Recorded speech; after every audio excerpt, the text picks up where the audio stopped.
دوستوں ہمارے چینل پاک ویوز ٹی وی کو سبسکرائب فرمائیں، شیئر فرمائیں اور لائک فرمائیں، شکریہ۔ بسم اللہ الرحمن الرحیم، الحمد للہ رب العالمین والصلاة والسلام علی رسولہ الکریم، اما بعد۔ پاک ویوز ٹی وی محمد منشا۔ السلام علیکم جناب، کیسے ہیں؟ آج کے عنوانات 3 میں نے منتخب کیے ہیں، مختصراً ان پر بات کرتے ہیں۔ ایک تو پی ٹی ایم کے لیڈرز کی گرفتاری، دوسرا ہے خان صاحب کا عزم کہ وہ برائی کے ذمہ داروں کو کافر کردار تک پہنچائیں گے، اور تیسرا ہے آئی جی پولیس یا پولیس اور ورسز صوبائی حکومت سندھ۔ تو بسم اللہ کرتے ہیں جناب۔ آپ کو پتہ ہے منظور پشتین جو پشتون تحفظ موومنٹ کے لیڈر ہیں، انہیں منڈے کو حراست میں لے لیا گیا، اور ان پر جو چارجز بظاہر رپورٹ ہوئے ہیں ان میں سب سے عام چارج یہ ہے کہ کنسپریسی اور سیڈیشن، یعنی سازش اور بغاوت اور آئین پاکستان اور ریاست پاکستان کے خلاف تقاریر کرنا۔ اب آپ سمجھ سکتے ہیں کہ جب آئین پاکستان کی بات آتی ہے تو جن لوگوں نے سبورٹ کیا آئین کو خود مانتے ہیں، سارے جہان کے سامنے ہیں جی، جانے نہ جانے گل ہی نہ جانے باغ تو سارا جانے ہے، سارا جہان جانتا ہے۔ اس کا نام پرویز مشرف ہے، بطور وہ ٹویٹر کی جو 5th جنریشن وار کے جنرل ہیں آصف غفور صاحب، سابق اس کے جنرل، اب اکاڑا میں انجوائے کر رہے ہیں زندگی۔ تو ان کے بقول وہ اس خاندان سے ہیں جو ماورا ہے آئین و قانون سے۔ تو بہرحال آئین اور قانون کی اتنی ہی عزت ہے جتنا اونچا وین اس وقت مشرف کی سزا کے خلاف ہوا، اور یعنی یہ جو اینٹی ٹیررزم لاز بنائے گئے ہیں یہ بھی ایک طرح کا ظلم ہے۔ اس کی وجہ یہ ہے کہ بہت ساری صورتوں میں آپ نے دیکھا ہوگا کہ بالکل کوئی طاقتور شخص ہے یا طاقتور ادارہ ہے تو وہ خام خواہی کسی کو اینٹی ٹیررزم کے لاز لگا دے گا اپنی فرمائش پر ہی۔ یہاں تک کہ سپریم کورٹ کے ججز نے ایسا کیا۔ ثاقب نثار کے دور میں خاص طور پر اگر کسی نے کوئی ایسا بیان دے دیا ہے جو انہیں ناپسند ہے تو اپنا یعنی ایک جوڈیشل عہدے کے پریشر کو استعمال کرتے ہوئے یہ کہہ دیا کہ اس کے خلاف دہشت گردی کے ایکٹ کے تحت پرچہ کاٹیں، وہ بھی لا دیں دفعات۔ جو اس طرح بہت ساری صورتحال میں جو پریشر گروپس ہوتے ہیں اگر وہ طاقتور ہوں، یعنی کوئی ایسی تنظیم ہو جیسے بالفرض ایڈوکیٹس ہیں یا کوئی ڈاکٹرز ہیں جیسے کہ ان کا بھی معاملہ ہوا، وہ اپنے زور بازو سے لا انفورسمنٹ کو مجبور کرتے ہیں اسٹیٹ کو کہ بے شک ایون اسلحہ بھی استعمال نہیں ہوا پھر بھی دہشت گردی کا قانون متعلقہ لوگوں کے خلاف لگا دیں۔ اس طرح پشتون تحفظ موومنٹ کا ظاہر ہے بنیادی مقصد تو یہ ہے کہ پشتونوں کے خلاف جو مبینہ زیادتیاں ہیں، اور ہیں اس میں کوئی ہے بلا شبہ کہ پچھلے جو 20 سال سے ہم نے ڈالر کمائے ہیں اس میں بہرحال پشتون خون بیچنے کا ایک اہم ایلیمنٹ شامل ہے، اور اس طرح نقیب اللہ محسود سمیت ایسے سینکڑوں لوگ ہیں جن کو ایکسٹرا جوڈیشل کلنگ میں لوگوں نے قتل کیا، اور جنہوں نے قتل کیا جو سامنے وہ فیس ہیں ان کو تو ان کی بلائیں لیتی ہے عدالتیں، لیتی ہیں بلائیں، ان کی ریاست بلائیں لیتی، اور جو یہ کہتے ہیں کہ یعنی ہم پر ظلم نہ کرو یا اس ظلم کا کوئی مداوع کرو یا کافی ہو گیا کہ اب بس کر دو، تو ہم ان کو پکڑ کر اندر کر دیتے ہیں اور درجنوں کیسز ان پر درج کر دیتے ہیں۔ اب آپ پر اگر 100 کیسز ہر مہینے بنا دیے جائیں اور 100% جھوٹ ہوں تو پھر بھی آپ کی زندگی تو ختم ہوگی نا انہیں کیسز میں جی۔ تو اسی طرح کا یہ سلسلہ ہے۔ تو ہونا تو یہ چاہیے کہ جو وہ اللیجڈ ظلم ہیں، جو زیادتی ہیں، ان کے خلاف ان پر کوئی تحقیقات ہوں واقعتاً سنجیدہ، اور ان کی ریڈریسل کا اور ریمیڈی کا کوئی بندوبست کیا جائے۔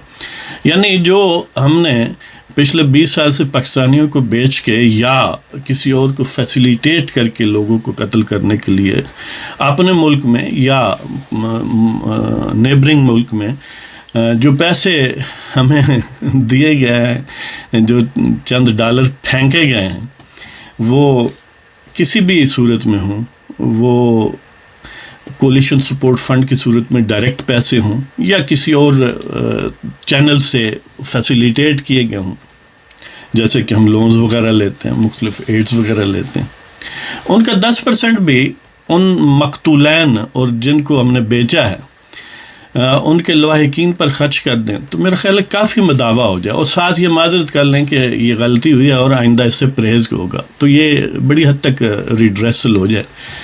لیکن این خیال است و محال است و جنوں، یہ اہل ظلم جو ہیں وہ اتنے اپنی اس ظلم کی ادا میں پختہ ہیں کہ بس اللہ ہی جانتا ہے کہ یہ کب سلسلہ ختم ہوگا، لیکن اپنے پر جب بات آتی ہے تو ان کی چیخیں، ان کے وینڈ جو ہیں وہ کہتے ہیں کہ کوئی یعنی عرش مولا سے ادھر نہیں ٹھہرتے، آپ دیکھ ہی سکتے ہیں، یعنی یہ مشرف کا ہائی ٹریزن کا کیس۔ بہرحال اس طرح ایک یعنی ہم یہ نہیں کہہ رہے کہ لازمی طور پر ہمیں اتفاق ہے ایچ اینڈ ایوری نظریہ یا موومنٹ یا پالیسی جو پشتون تحفظ موومنٹ یا ان کے لیڈروں کا ہو، منظور پشتین کا ہو، علی داوڑ کا ہو، محسن داوڑ کا ہو یا علی وزیر کا ہو یا باقی جو لوگ ہیں، لیکن ہمیں اس بات سے اتفاق ہے کہ ہر چیز کو آئین اور قانون کے دائرے میں طے کریں۔ اگر ان پر کوئی واقعتاً بنتی ہے چیز تو آئین اور قانون کے دائرے میں رہ کر عدالتوں میں وہ ایویڈنس لائیں۔ ایویڈنس لاتے نہیں، روزانہ کیس نیا درج کر دیتے ہیں اور پھر ضمانت نہیں ہونے دیتے جی، تو اس طرح زندگی بھر جو ہے وہ بندے کو خوار کرتے رہتے ہیں۔ اور اس کے ساتھ ہی یعنی یہ جو ظلم زیادتی ہے اس کو یعنی ہم یہ گویا ایکنالج کرتے ہیں کہ واقعتاً ہے، لیکن اس کے لیے اسپیشلی یہ بائی ڈیزائن نہیں ہے کہ پشتونوں کے خلاف ہی کرنا ہے، یعنی اس کیٹیگری میں اس ظلم و ستم کے آپریٹرز کو جو بھی چیلنج کرتا ہے، وہ پشتون ہو، سندھی ہو، بلوچ ہو، پنجابی ہو، کوئی بھی ہو، وہ آپریٹرز اس کے خلاف حرکت میں آتا ہے۔ تو اس لیے ہماری یعنی پشتون تحفظ موومنٹ اور ان کے جو سمجھ لیں کہ ہمدرد ہیں، ان سے بھی یہ ریکویسٹ ہے کہ وہ اپنے انیشیٹو کے طور پر یا کسی کی ایل ایڈوائس پر یا کسی کے انڈائریکٹ پروپیگنڈے اور مینوورنگ اور مینیجبلٹی کی بنیاد پر انہیں چاہیے کہ پرپیٹریٹر جو اصل ظلم کرنے والا گروہ، ادارہ یا افراد ہیں، وہ انہی کو سامنے رکھا کریں۔ جب آپ پرپیٹریٹر کی ڈیفینیشن کو اتنا ایکسپینڈ کر دیتے ہیں، یعنی کئی ایسے لوگ ہوں گے ان میں کہ وہ اس ظلم و ستم کو ایک خاص یعنی سپوز لنگوسٹک بیسس پر کہہ دیں گے کہ پنجابی کرتے ہیں، پنجابیوں کو گالی دیں گے، حالانکہ اس ظلم کا شکار پنجابی بھی ہوتے ہیں، ان کو بھی اٹھایا جاتا ہے، ان کو بھی قید و بند میں رکھا جاتا ہے۔ یہ اب ایک نیچرل فیکٹر ہے کہ جہاں پر جنگ و جدل ہے وہاں پر کیونکہ ایک خاص آبادی کا تناسب ہے تو فطرتاً وہاں کے لوگ زیادہ شکار ہوں گے۔ جتنا آپ اس سے دور ہٹتے جائیں گے کم ظلم و ستم کی ضرورت پڑے گی یا شکار ہوں گے۔ یعنی یہ اسی طرح سمجھ لیں کہ وزیرستان میں جتنے لوگ غائب یا ڈسپلیسڈ ہیں، مردان میں اتنے نہیں ہو سکتے، نوشہرہ میں نہیں ہوں گے۔ اب اس کا یہ مطلب تھوڑا ہی ہے کہ مردان یا نوشہرے والوں سے تو زیادہ گہری رشتہ داری اور وزیرستان والوں سے دشمنی ہے۔ اب اس کا ایک کچھ جیوگرافیکل اور فزیکل فیکٹرز ہیں جس وجہ سے وہ زیادہ نشانہ بنے۔ اسی طرح یعنی اس میں پنجاب کا ایک لنگوسٹک گروہ کی حیثیت سے یا ایک صوبے کی حیثیت سے یا ایک آپ اگر ایتھنیسٹی کہنا چاہیں اس گروہ کی حیثیت سے ظلم و ستم میں کوئی حصہ نہیں ہے۔ یہ اس خاص ادارے یا اس خاص گروہ، اداروں کہہ لیں، ادارہ کہہ لیں یا ہیئت مقتدرہ یا اسٹیبلشمنٹ کہہ لیں، جو فیصلہ کن حیثیت رکھتی ہے اور جس کی بڑی حد تک بٹن جو ہے کراس دی اوشن، وہ ذمہ دار ہیں۔ اب اگر بالفرض فوج کو اسپیسیفکلی کہا جائے تو ماشاء اللہ سب سے پہلے ایوب خان نے لگایا، کیا وہ پنجابی تھا؟ اس کے بعد یحییٰ خان نے لگایا، کیا وہ پنجابی تھا؟ اس کے بعد ضیاء الحق نے لگایا، بلا شبہ وہ پنجابی تھا اور مائیگریٹڈ پنجابی تھا۔ چوتھا ماشاء اللہ مشرف نے لگایا، کیا وہ پنجابی تھا؟ یعنی ایز سچ یہ نہ کوئی لنگوسٹک بیسس پر ہے، نہ کوئی ایتھنک بیسس پر ہے، نہ کسی خاص جیوگرافک اینٹی تک یہ مقید ہے فینامینا. یہ ایک خاص گروہ ہے جس کو وہ فیملی کہتے ہیں ہاں جی. وہ جب کسی کو سروسز اکراس دی اوشن مہیا کرتے ہیں یا اپنے انیشیٹو پر کچھ خاص نتائج حاصل کرنے کے لیے یہ کام کرتے ہیں، تو یہ الزام انہیں پر رہنا چاہیے. یہ انڈائریکٹلی آپ ان پرپیٹریٹرز کے ہاتھوں میں کھیلتے ہیں جب پرپیٹریٹرز کے ساتھ باقی ایک وسیع تر لنگوسٹک، ایتھنک یا جغرافک گروہ کو بریکٹ کر دیتے ہیں.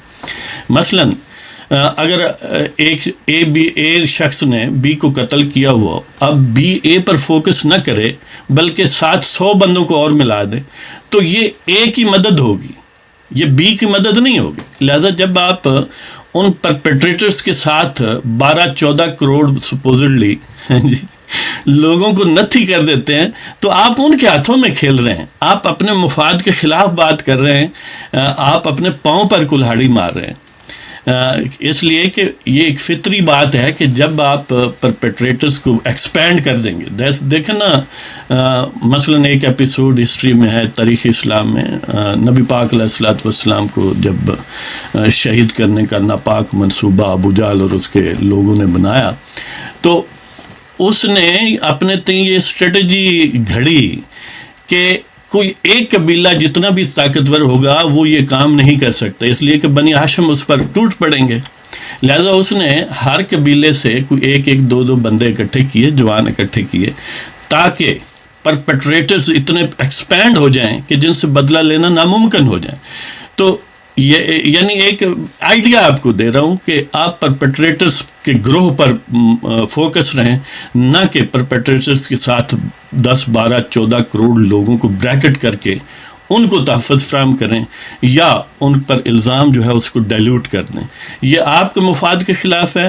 اور یہ ایسا کیوں ہوتا ہے؟ یا تو اس جوش و جذبے میں، ظاہری گریونسز کی شدت میں ایسا آپ لوگ کر لیتے ہیں، یا کسی کی انڈائریکٹ مینوورنگ کی وجہ سے جو دراصل پرپیٹریٹرز کے لیے کام کر رہا ہوتا ہے. تو یہ اس طرح کا فینامین ہے. اسی طرح یہ بھی گزارش ہے لا انفورسمنٹ سے کہ جتنا کسی کا جرم بنتا ہو اتنا ہی قانون اس کے خلاف استعمال کریں. اگر کہ خاص پروویژن بنتی ہے تو وہی لگایا کریں. اب میں برکت کے لیے کہہ دینا کہ یہ دیکھیں جی سازش ہے اسٹیٹ کے خلاف، یہ غداری ہے، یہ بغاوت ہے، یہ جاسوسی ہے، جیسے کرنل ریٹائرڈ انعام الرحیم کے کیس میں ہوا. یعنی پہلے آسمان تک جو ہے اس کے جرائم کو یا اس کے مبینہ اس پر جو الزامات ہیں ان کو پہنچایا گیا اور پھر اچانک زمین پر لے آئے. تو اس لیے جتنا کسی کا بظاہر جرم بنتا ہے اتنا ہی قانون کا استعمال ہو تو زیادہ بہتر ہے. تو اب نیکسٹ مختصراً بات کرتے ہیں. خان صاحب کہتے ہیں کہ میں یہ جو ہے نا مہنگائی کے ذمہ دار ان کو نہیں چھوڑوں گا. بندہ پوچھے او خان صاحب اب پتہ نہیں اسی ٹیکے کا اثر ہی رہتا ہے ان پر ہمیشہ جس کا وہ ذکر کرتے ہیں کہ انہیں عوریں نظر آتی ہیں. تو یعنی مہنگائی کا سب سے بڑا ذمہ دار چیف ایگزیکٹو آف پاکستان ہے جس کا نام ہے عمران خان. اس لیے کہ اس کے چھایا چھتر کے نیچے گیس کی پرائسز بڑھتی ہیں، بجلی کی بڑھتی ہیں، پیٹرول کی پرائسز بڑھتی ہیں، ٹیکسز کا ریٹ بڑھتا ہے. تو جب یہ چیزیں بڑھتی ہیں اور مس مینجمنٹ بڑھتی ہے، جب یہ چیزیں بڑھتی ہیں تو ان کا ریزلٹنٹ اور کولیکٹیو افیکٹ یہ ہے کہ مہنگائی ہوگی. یہ کیسے ہو سکتا ہے کہ ملک مس مینجڈ ہو ایڈمنسٹریٹو لیول پر بھی؟ ہر پرائسز، ہر کموڈیٹی کی پرائس حکومت جہاں تک انکریز کر سکتی ہے وہ کرے، اور اس سے بھی بڑھ کے کرے، روپیہ کو ڈی ویلیو کر دے، اور پھر یہ کہے کہ مہنگائی نہ ہو. اب مہنگائی ایک تو یہ ہے کہ وہ جو ڈائریکٹ مہنگائی کے بینیفیشریز ہیں آپ نے دائیں بائیں دیکھیں، جو آپ کے کچن چلاتے ہیں، جو آپ پر انویسٹ کرتے ہیں ڈائیورس وغیرہ جانے کے لیے، یا جہازوں میں بھر ایم پی ایز لاتے ہیں، کہیں ان میں ہی آپ کو چہرہ نظر آئے گا. آئینے میں دیکھیں تو آپ کا چہرہ سب سے پہلے مہنگائی پیدا کرنے والوں میں نظر آئے گا، اور جو دائیں بائیں ہوں گے وہ بھی آپ کے ساتھ ہی ہوں گے. لہذا سب سے پہلے اپنے خلاف اور ان کے خلاف ایکشن لے. اب اگلی بات ہے کہ آئی جی سندھ، اس پر پہلے سندھ ہائی کورٹ نے اسٹے آرڈر دیا کہ اس کو نہیں بدلا جا سکتا. اب اگر اس کو ویکیٹ کر لیا مشروط انداز میں، لیکن اس کے ساتھ ہی ایک اور فیصلہ ہوا کہ ڈی آئی جی صاحب ہیں اور ایک ایس ایس پی صاحب ہیں، ان کو حکومت سندھ نہیں بدل سکتی. کیسے نہیں بدل سکتی؟ آئی جی صاحب سے کنسلٹیشن میننگ فل کر کے بدل سکتی.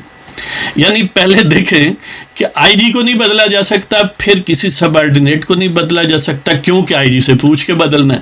بندہ پوچھے پھر لا انفورسمنٹ کا مسئلہ پروونشل کیوں ہے؟ پروونس کا چیف ایگزیکٹو اگر انتظامی معاملات میں بھی سب سے جو بڑی بیک بون ہے کسی بھی حکومت کی وہ پولیس ہے، تو اگر وہی اس کے پاس نہیں ہے تو پروونسز کو لا اینڈ آرڈر کا سبجیکٹ دینے کی ضرورت کیا ہے؟ وہ ہائی کورٹ کو دے دیں، سپریم کورٹ کو دے دیں یا فیڈریشن کو دے دیں، وہی اس کو بنائیں. اب وہ عجیب بات یہ ہے کہ کھان پین لی باغ بھری تو دھون کٹائے جمعہ، وہ پنجابی کی ایک کہاوت ہے کہ کہنے کو یہ ہے کہ دیکھیں جی حکومت نہیں کام کر رہی، لیکن کام کیسے کرے جب سب سے بڑا آرگن جو ہے اس کے کنٹرول میں ہی نہیں ہے، اور یہ اس کا سائیکولوجیکل امپیکٹ ہوتا ہے باقی لوگوں پر. اب وہ اس کا مطلب ہے چیف منسٹر جو ہو کسی بھی صوبے کا وہ صرف اپنے پی این کو ہی بدل سکتا ہے.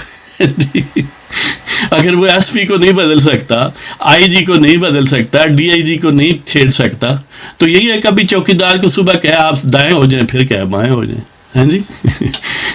تو یہ ایک ایڈمنسٹریٹو مذاق ہے، اسی سے کنفیوژن پیدا ہوتا ہے، اسی سے مس مینج چیز. جو جس کا اختیار ہے، جس کو ریزنیبلی ہونا چاہیے اس کو یہ دیں. اب عجیب بات یہ ہے کہ بعض اوقات کورٹس جو ہیں وہ چھوٹے چھوٹے معاملات میں کسی کی پٹواری کے یعنی تبادلہ اس کو روک لیں.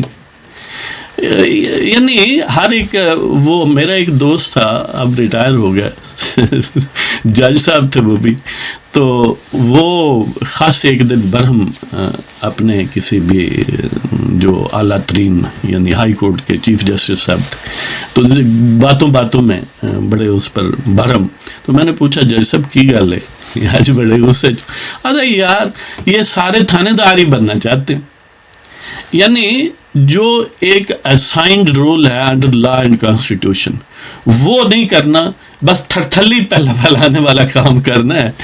یہ مرض جو ہے یہ تقریباً سارے ٹیئرز میں پایا جاتا ہے پاکستان میں، اور سارے جو شعبے ہیں، جوڈیشری ہے، انتظامیہ ہے، یا ہیئت مقتدرہ اسٹیبلشمنٹ، وہی لوگ وہ جو دیوتا